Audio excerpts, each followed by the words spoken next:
கடந்த சில நாட்களாக டெல்டா மாவட்டங்களில் தொடர்ந்து கனமழை பெய்து வருகின்ற காரணத்தினால் டெல்டா மாவட்ட விவசாயிகள் பெரிதும் பாதிக்கப்பட்டிருக்கின்றார்கள். இன்றைக்கு பாரதிய ஜனதா கட்சியின் சார்பாக எங்களுடைய மாநில தலைவர் மரியாதைக்குரிய அண்ணன் நயினா நாகேந்திரன் அவர்களுடைய அறிவுறுத்தலின்படி திருவாரூர் மாவட்டம் திருத்துறைப்பூண்டி அருகில் இருக்கக்கூடிய மாங்குடி கிராமத்திற்கு பார்வையிடுவதற்காக வந்திருக்கின்றோம். கூட எங்களோடு வந்திருக்கின்றீர்கள். உங்கள் அத்தனை பேருக்கும் நன்றியை தெரிவித்துக் கொள்கின்றோம்.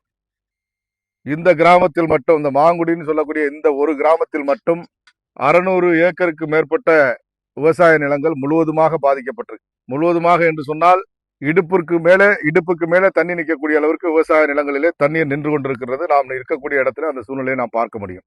தண்ணி வடிந்தாலும் கூட முழுவதுமாக இந்த பயிர் எந்த வகையிலும் அந்த விவசாயிகளுக்கு விளைச்சலை கொடுப்பதற்கான வாய்ப்பில்லை. முழுவதுமாக அழுகி போகக்கூடிய ஒரு சூழ்நிலை இருக்கிறது. 100க்கு 100% பாதிப்பு என்ற அளவிற்கு சென்றிருக்கிறது. எனவே தமிழகத்தை அரசாங்கம் ஒட்டுமொத்தமாக டெல்டா பகுதி முழுவதும் 2 லட்சம் ஏக்கருக்கு மேற்பட்ட விவசாயிகள் பாதிக்கப்பட்டிருக்கின்றார்கள். விவசாய நிலங்கள் 2 லட்சம் ஏக்கருக்கு மேல் பாதிக்கப்பட்டிருக்கிறது. எந்த பகுதிகளெல்லாம் பாதிக்கப்பட்டிருக்கின்றதோ அந்த விவசாயிகளுக்கு கிட்டத்தட்ட ஒரு ஏக்கருக்கு 20,000 ரூபாய் அளவிற்கு உற்பத்தி செய்வதற்கு செலவாகும். அவங்கள ஒரு ஏக்கருக்கு 20,000 ரூபாய் விவசாயம் செய்து அவர்கள் அந்த கதிரை அறுத்து எடுத்து விற்பதற்கு 20,000 ரூபாய் ஆகிறது. அந்த அடிப்படையில் அவர்களுடைய ஊதியத்திற்கு உழைப்பிற்கும் சேர்த்து இந்த அரசாங்கம் உடனடியாக பாதிக்கப்பட்ட விவசாய நிலங்களுக்கு இழப்பீடு தொகையாக 30,000 ரூபாய் அறிவிக்க வேண்டும் என்ற கோரிக்கையை தமிழக பாரதிய ஜனதா கட்சியின் சார்பில் நாங்கள் வைக்கின்றோம். அதே நேரத்தில் இந்த பாதிப்பிற்கு ஏன் இப்படிப்பட்ட பாதிப்பை இந்த விவசாயிகள் சந்தித்திருக்கின்றார்கள்? இந்த விவசாய நிலங்கள் எல்லாம் இடுப்பளவு தண்ணீரில் இருக்கிறது என்று சொன்னால் அதற்கு காரணம் என்ன என்பதை மக்களும் அரசாங்கமும் சிந்தித்து பார்க்க வேண்டும். கடந்த முறை பார்த்தோம் என்று சொன்னால் அரசாங்கத்திலிருந்து, மாநில அரசாங்கத்திலிருந்து இந்த முறை வெங்காய தாமரைகளை தூர்வாருவதற்காக மட்டும் 11 கோடி ரூபாய் அரசாங்கம் ஒதுக்கி இருக்கிறது. அதுல திருவாரூர் மாவட்டத்தில் இருக்கக்கூடிய வெங்காய தாமரைகளை தூர்வாருவதற்கு மட்டும் 4 கோடி ரூபாய் ஒதுக்கப்பட்டிருக்கிறது. ஆனால் எப்படி அந்த வெங்காய தாமரைகளை அகற்றி இருக்கின்றார்கள், அப்புறப்படுத்தி இருக்கின்றார்கள் என்று பார்த்தால் உங்களுக்கு பின்பக்கத்தில் அப்படி ஒரு வீடியோ எடுத்து நீங்க அதையும் தயவு செஞ்சு பத்திரிகையாளர்கள் போடணும். ஏன்னா இது வடிகால்.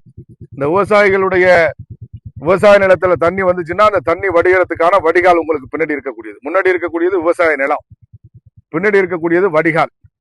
அந்த வடிகால் எந்த நிலைமையில இருக்கு அப்படிங்கிறத பத்திரிகையாளர்கள் தயவு செஞ்சு அதை எடுத்து போடணும். இப்படி ஒரு வடிகால் இருந்தது என்று சொன்னால் இந்த மழை நேரங்களில் தண்ணீர் வடிவதற்கான வாய்ப்பு எப்படி இருக்கும்? 4 கோடி ரூபாய் நிதி ஒதுக்கியது மட்டும்தான் அரசாங்கம். ஆனா வேலை நடந்திருக்கிறதான்னு சொன்னா, ஏன்னா பெரும்பாலான கிட்டத்தட்ட 4 கிலோமீட்டருக்கு மேல இந்த பகுதிகளில் மட்டும் வெங்காய தாமரை அகற்றுவதற்காக அரசாங்கம் உத்தரவிட்டிருக்கிறது. 4 கிலோமீட்டர் இருக்குமா?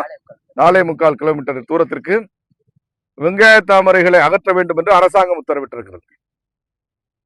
1 கிலோமீட்டர் மட்டும், அது மக்களுடைய நெருக்கடியால, மக்கள் பிரஷர் பண்றதுனால இதை பண்ணியாக நெருக்கடி கொடுத்தனால 1 கிலோமீட்டர் மட்டும் அந்த வெங்காய தாமரைகளை அகற்றிட்டு 3.25 கிலோமீட்டர் தூரத்திற்கு வெங்காய தாமரை அகற்றப்படவில்லை.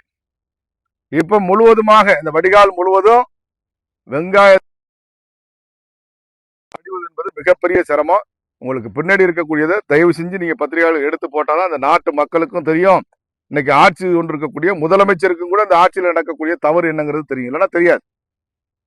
அதாக முழுக்க காரணம் என்ன? தூர்வாருவதற்காக ஒதுக்கப்படக்கூடிய நிதி ஆளுங்கட்சிக்காரர்களுக்கு போயிருது, தூர்வாடுறது கிடையாது.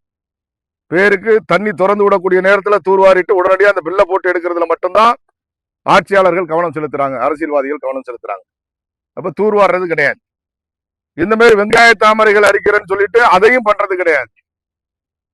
எந்த விதமான விவசாயிகளுக்கு தேவையான எந்த விதமான அடிப்படை வசதிகளையும் இந்த அரசாங்கங்கள் ஆட்சியில் இருக்கக்கூடியவர்கள் செய்து கொடுக்காத காரணத்தினால, ஒதுக்கப்படக்கூடிய நிதியில பெருமளவு ஊழல் நடைபெறுகின்ற காரணத்தினால இன்றைக்கு விவசாயிகள் பாதிக்கப்பட்டிருக்கின்றார்கள். விவசாய நிலங்கள் மூழ்கி இருக்கின்றன.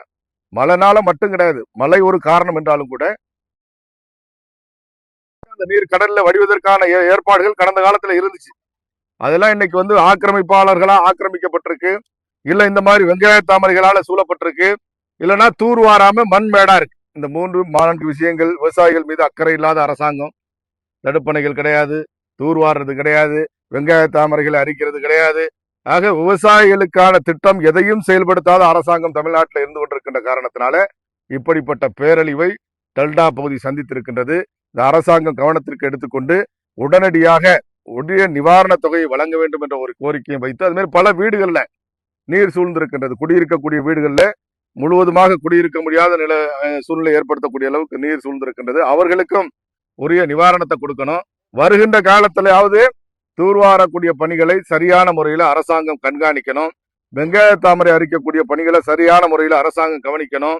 தேவையான விவசாயிகளுக்கு தேவையான நெல் சேமிப்பு கிடங்குகளை கட்டுவதற்கான திட்டத்தை அரசாங்கம் செயல்படுத்தணும்.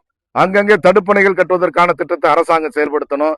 இந்த விவசாயிகளுடைய வாழ்க்கையில ஒரு முன்னேற்றத்தை ஏற்படுத்துவதற்கான திட்டங்களை இந்த அரசாங்கம் செயல்படுத்த வேண்டும் என்று நாங்கள் கோரிக்கை வைக்கின்றோம். வேற ஏதாவது கேள்வி என்ன கேளுங்க. தொடர்ந்து இது மாதிரி தூர்வாரம்னு சொல்லி தொடர்ந்து இதுக்குள்ள 15 ஆண்டுக்கு மேல பண்ணிக்கிட்டே இருக்கிறாங்க. ஆனா அந்த வெங்காய தாமரை அகற்றவே முடியலையே. இதுக்கு நிரந்தர காரணம் என்ன? வெங்காய தாமரை தூர்வாரன்னு எந்த அரசு வந்தாலும் சொல்லுது. ஆனா இது தூர்வாரம் வெங்காய தாமரை தொடர்ந்து வந்துகிட்டு தான் இருக்கு. அதுக்கு நிரந்தரமா என்ன தீர்வு இருக்கு? நிரந்தர தீர்வுங்கிறது வெங்காய தாமரை முழுவதுமா அப்புறப்படுத்தினாலே, ஒவ்வொரு ஆண்டும் இவங்க பண்ணக்கூடிய பணி ஒதுக்கக்கூடிய நிதிக்கு சரியா வேலை நடந்தாலே கண்டிப்பா வடிகால பிரச்சனை இருக்காது. ஏன்னா இப்ப பஞ்சாயத்துல வேலை பார்க்கக்கூடியவங்க கூட இந்த பணிக்கு பயன்படுத்துறாங்க. 100 நாள் வேலையில பார்க்க, ஆனாலும் கூட எங்கேயாவது முழுமையா வெங்காய தாமரை அரிக்கப்பட்டிருக்கிறதா, வெங்காய தாமரை அகற்றப்பட்டிருக்கிறதான்னு சொன்னா கிடையாது. பில்லு போடுறது மட்டும் தான் நடக்குது. தூர்வாடுறதும் பில்லு போடுறது நடக்குது, வெங்காய தாமரை அரிக்கிறதும் பில்லு போடுறது நடக்குது. பில்லு போடுறதை விட்டுட்டு வேலையை பார்த்தா கண்டிப்பா வடிகால் சிறப்பா இருக்கும்.